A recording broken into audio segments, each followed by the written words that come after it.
राम प्रसाद चूल्हे पर एक बड़े से बर्तन में पीले मटर उबाल रहा है।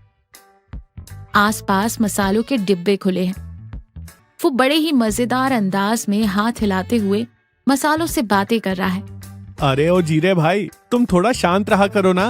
तुम अगर राम प्रसाद को मसालों से बात करते देख अपना माथा पीट लेती है। हे भगवान, इंसानों से बात करना छोड़कर अब इन बेजुबान मसालों से पंचायत जोड़ ली है। क्या ये डिब्बे तुम्हें कोई जवाब देते हैं? घर में चावल खत्म हो गए, जरा उस खाली डिब्बे। इन मसालों को प्यार से मनाना पड़ता है, तभी तो ये अपनी खुशबू छोड़ते हैं। तुम मेरे इस हुनर को समझ नहीं पाओगी। मैं तुम्हारे हुनर को नहीं, तुम्हारी कमाई को देख रही हूँ। गांव में सब तुम्हारे मटर खाकर वाह वाह करते, लेकिन ठेले का गल्ला हमेशा सब गायब हो जाना चाहिए। यही तो मेरा असली मुनाफा है। बातें तो तुम्हारी आसमान छूती हैं, लेकिन ठेला गली के नुक्कड़ से आगे नहीं बढ़ता। चलो अब जल्दी से ठेला लगाओ, धूप तेज हो रही है। मैं जाकर कपड़े धोती हूँ। राम प्रसाद काका, बस मेरे लिए एक प्लेट लगा दो। पिताजी तो कुछ खा ही नहीं रहे हैं। हफ्ता भर हो गया, जो भी बना कर देती हूँ थाली फेंक देते हैं। अरे ऐसा कैसे? कन्हैया बाबू को तो खाने पीने का बड़ा शौक था। त्योहारों पर उनकी खुराक देखकर ना किसी से बात करते हैं ना हंसते हैं। खाने से तो जैसे नफरत सी हो गई है इन्हें। पता है, आधे हो गए सूख कर। मुझे तो बहुत डर लग रहा है काका।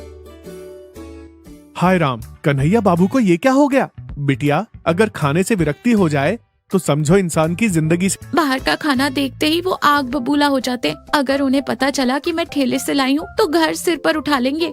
राम प्रसाद पूरे विश्वास के साथ पत्ता पैक करके कहता है, बिटिया, ये सिर्फ पेट भरने का खाना नहीं है, ये प्यार से बनी हुई दवा है। बसंती थोड़ी हिचकिचाहट के साथ वो पैकेट ले जाती है और घर चली जाती है। उसी दिन शाम के समय कन्हैया एक पुरानी कुर्सी पर बैठे। उनके चेहरे पर गुस्सा, चिड़चिड़ापन और कमजोरी साफ दिख रही है। बसंती डरते डरते मटर कुलचे की प्लेट लेकर आती है। आगे खुशबू क्या है? इसे ले जाकर उस गाय को खिला दे। बसंती रोते हुए प्लेट को पास रखी एक छोटी सी मेज पर छोड़ देती है और अंदर कमरे में चली जाती है। शाम से रात हो चुकी है, सब शांत है। कन्हैया अपनी खटिया पर लेटे हैं, पर उन्हें नींद नहीं आ रही। तभी हवा के झोंके के साथ अपनी जिद नहीं छोड़ूंगा। वो करवट बदलते हैं। फिर से हवा चलती है, महक और तेज हो जाती है। कन्हैया से रहा नहीं जाता। वो उठकर बैठ जाते हैं। पेट में जोरों की भूख महसूस होती है। वो मेज पर रखी प्लेट की तरफ देखते हैं। खुशबू निकालूंगा कल जाकर। वो धीरे से उठकर मेज के पास जाते हैं और पैकेट का कोना खोलते हैं। अंदर से गरम मसालों की भाप निकलती है। कन्हैया का हाथ कुलचे की तरफ बढ़ता है, लेकिन अचानक उनका ईगो आड़े आ जाता है। नहीं, कन्हैया कभी हार नहीं मानेगा। उस राम प्रसाद के आगे मैं झुक। राम प्रसाद उन्हें देखकर थोड़ा हैरान होता है।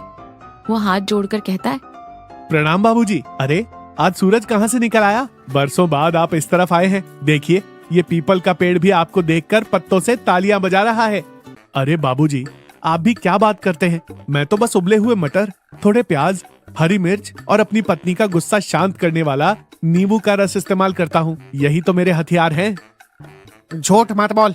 रात भर उस खाने की महक ने मुझे भूत। लेकिन बाहर से गंभीर चेहरा बनाए रखता है। अरे नहीं नहीं बाबूजी, मेरे ठेले का खाना तो सड़क छाप है, आपको सूट नहीं करेगा। आपकी हैसियत के लायक नहीं है ये। छोड़िए, जाने दीजिए। तो लगाता है कि नहीं? मैं आज खाकर ही पता लगाऊंगा कि तूने इसमें। छोटा सा टुकड़ा तोड़ते हैं, मटर में लगाते हैं और मुंह में रखते हैं। फिर धीरे धीरे चबाते हैं। अचानक उनके चेहरे का सारा गुस्सा गायब हो जाता है। उनकी आंखें बड़ी हो जाती हैं। फिर चेहरे पर एक असीम शांति आ जाती है। चबाते चबाते रुंधे गले और धीरे वो प्लेट की तरफ देखते हुए कहते हैं, अरे राम प्रसाद, जब मेरी पत्नी पार्वती जिंदा थी ना, तो त्योहारों पर बिल्कुल ऐसे ही अपने हाथों से मसाला पीसकर खाना बनाती थी। उस खाने में जितना स्वाद होता था, उससे कहीं ज्यादा उसका प्यार होता था। प्लेट पकड़कर किसी छोटे बच्चे की तरह बहुत ही चाव और मजे से खाने लगते हैं। उनकी आंखों से खुशी के आंसू गिर रहे हैं। राम प्रसाद उनको देखकर बहुत खुश, सुकून और शांति महसूस करता है। बाबूजी, मैंने अपनी घरवाली से कहा। ठेले के पास एक लकड़ी के स्टूल पर कन्हैया बाबू बड़े आराम से टांग पर टांग रखे बैठे हैं। उनके हाथ में मटर की प्लेट है। अब उनके चेहरे पर कोई गुस्सा नहीं है, बल्कि एक सुकून भरी मुस्कान है। बसंती और फूलमती आपस में बातें करते हुए कहती हैं, राम प्रसाद काका, मुझे आज पता चला कि आप सिर्फ पेट ही नहीं, दिलों के भी डॉक्टर हैं। पिताजी अब रोज सुबह उठकर यही इंतजार करते हैं कि कब शाम हो और कब वो आपके ठेले पर आए। आपका मटर खा इस आदमी के खाने का पागलपन ही ऐसा है। कल रात को भी नींद में बड़बड़ा रहा था, ए धनिया तू नमक से लड़ाई मत कर। सब लोग जोर से हंसने लगते हैं। कन्हैया भी खिलखिला कर हंसते हैं। कन्हैया मुस्कुराते हुए और थोड़ा भावुक होकर कहते हैं, फूलवती, तू इसे पागल मत। तूने मेरी भूख और मेरे अंदर के उस गुस्से को एक साथ खत्म कर दिया जो मुझे अंदर ही अंदर खा रहा था। खैर ये सब छोड़, एक कुलचा और गरम कर और आज घी थोड़ा ज्यादा लगाना। प्यार से परोसा गया एक निवाला इंसान के अंदर बहुत बड़ा बदलाव ला सकता है।